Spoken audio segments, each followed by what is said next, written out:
Hello po, kung ginagawa mo ito tuwing gabi, baka nasa panganib na ang atay mo. Permanbuelva po uli.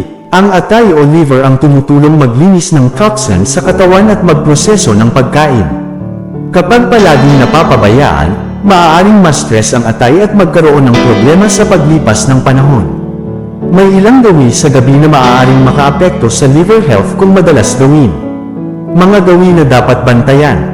Una, madalas na pag-inom ng alak sa gabi.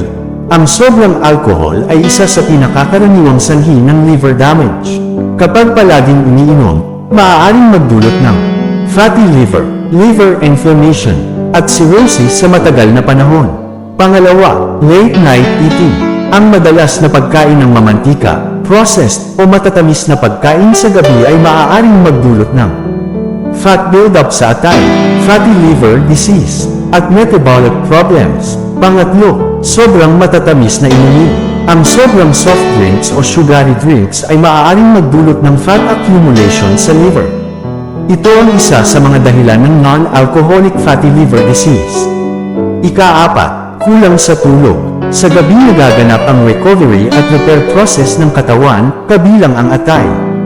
Kapag kulang sa tulog, maaaring maapektuhan ang metabolism, at mas nahihirapan ang liver mag-repair. Natural na suporta para sa atay.